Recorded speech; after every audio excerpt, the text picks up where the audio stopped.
Gustavo, bueno, finalmente el gobierno dijo, nunca vamos a hacer un ajuste, y sin embargo, un ajuste con todas las características de lo más ortodoxo.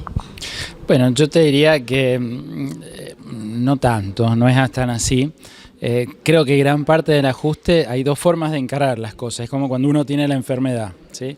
Cuando vos tenés la enfermedad, vos decís, bueno, voy al médico, veo qué es lo que me receta para hacer y tomo las medidas, y otra es esperar que la enfermedad te avance.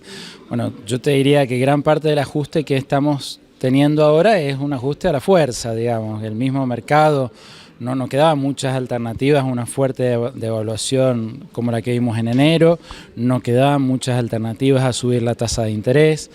Y no quedaban muchas alternativas a lo que estamos viendo ahora, que empiecen a bajar los salarios reales, desgraciadamente. O sea, el problema es, si una parte de la sociedad está gastando mucho más que la otra, mucho más de lo que puede gastar, la otra lo tiene que financiar. ¿Quién está gastando más?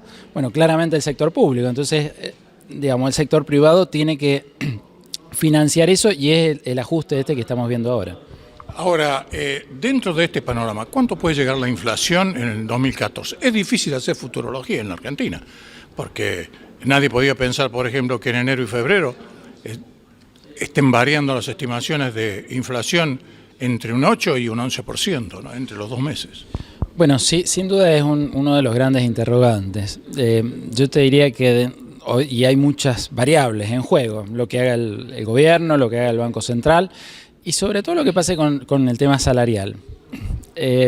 Nuestras estimaciones, el rango es que una inflación cercana a fin de año del 36% sería casi un escenario optimista, porque a ese escenario vos lo alcanzarías básicamente con la tasa de inflación que existía en el 2013, en términos mensuales, entre marzo y diciembre.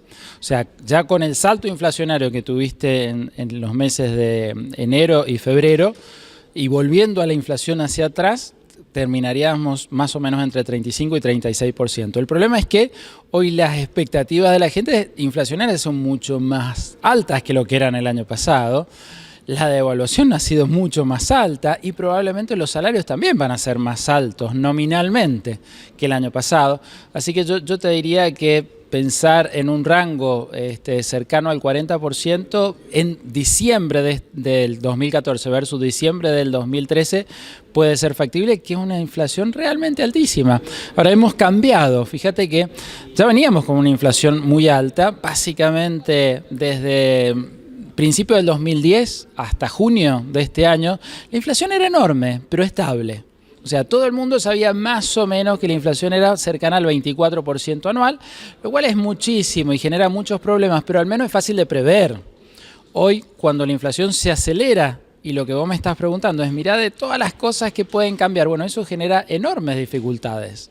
Enormes dificultades para planear, para ver cuánto si me va a alcanzar para pagar los sueldos a los que tienen empresas, a los que tienen trabajos, a ver si va a alcanzar hasta fin de mes, genera enormes problemas.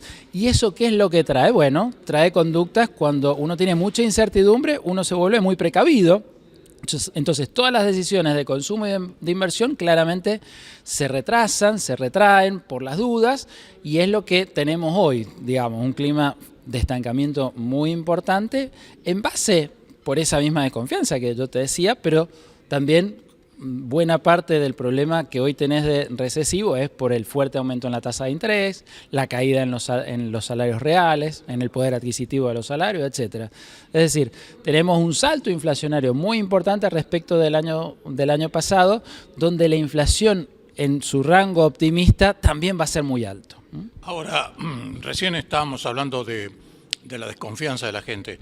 Es decir, el porcentaje de la gente que cree que esto puede andar más o menos está en el 35%. Mira, la verdad que no tengo muy buenas encuestas acerca de eso, pero lo ves con los indicadores. Hay un indicador que se llama indicador de confianza, que lo lleva la Universidad de Itela. Hay otro indicador que lo hace la gente de la UCA y la gente de Gallup, que básicamente muestran lo mismo. Y la caída que tenés en esa confianza, en las expectativas de la gente, es muy importante. Llegó a un nivel alto antes de las elecciones y empezó a caer fuertemente. Y los meses de enero y febrero cayeron mucho más rápidamente. Hoy te diría que en ese orden de expectativas en términos de números, estás al nivel de fines del 2002, cosa que pensemos 2002 era una situación muy complicada. La situación no es tan complicada como la del 2002, sin duda, pero las expectativas juegan un rol muy importante en la economía. Entonces, yo creo que es urgente que el gobierno salga con un plan coherente a frenar, a mejorar esas expectativas de forma tal que este año no sea tan recesivo como parece que va a ser, al menos por los primeros 2 meses que llevamos del año.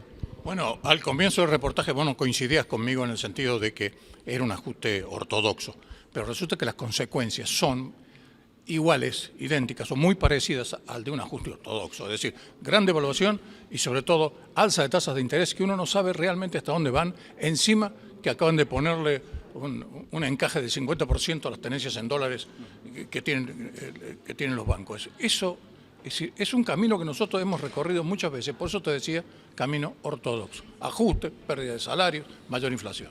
Sí, en ese sentido estoy totalmente de acuerdo. Lo que yo te planteaba era que no era el escenario seguido por cualquier ortodoxo, porque mucha gente te va a decir, mira, tenés que hacer eso, y esas son las cosas que sí o sí tenés que hacer, pero además tenés que hacer otras cosas para que el dolor de eso no sea tan fuerte. Claro, es que ha habido medidas parciales, eso es el tema. Bueno, volvamos al ejemplo de la enfermedad. Sin duda, si vos tenés fiebre, te sentís muy bien, te tienen que poner muchas inyecciones y duelen mucho, pero el tema es que las inyecciones, que pueden ser a lo mejor para bajarte la fiebre, también tengan antibiótico para frenar el problema. Si las inyecciones solamente nos quedamos con los calmantes, sabemos que el problema puede bajar, podemos tener algún periodo un poquito más tranquilo, pero después los problemas siguen y pueden venir más fuertes. Entonces, en ese sentido yo no coincidía. Un plan ortodoxo, además de hacer todas esas cosas, vos tenés que diseñar un mecanismo para bajar las expectativas de inflación de la gente. Por ejemplo, bajar el gasto público. Por ejemplo, un diseño concreto de reducción en los subsidios de las tarifas públicas. Por ejemplo, un programa monetario que especifique un financiamiento decreciente del Banco Central hacia el Tesoro por este problema fiscal, donde exista también un compromiso creíble para bajar la inflación por parte del Banco Central. Es decir, el gobierno debería empezar a marcar la cancha, decir lo que va a hacer, qué es lo que cree que va a pasar con esas medidas, y de esa forma podría al menos empezar a reducir un poquito la inflación. Entonces, ¿en qué se traduciría eso? Bueno, que estas tasas que, como vos decías, que sin duda han crecido mucho, no deberían subir tanto en ese caso. Entonces, la recesión sin duda sería mucho menos, y han habido muchos planes donde han tenido medidas ortodoxas, pero la economía, en vez de una recesión, ha crecido fuertemente. Ejemplo, varios. El plan austral de Surruil, el plan de convertibilidad, el de Krieger-Bacena a finales de los 70. Entonces, en la medida que vos tomás las medidas, las feas, las fuertes, que a lo mejor las tenés que tomar, son inevitables, pero no tomás las otras, las que te permiten crecer, las que te permiten reducir las expectativas inflacionarias, bueno, estás tomando solamente la parte mala del asunto, la parte complicada, estás asumiendo los costos, pero no tenés los beneficios. Por eso es un problema. Gracias, Gustavo. Muchas gracias a vos.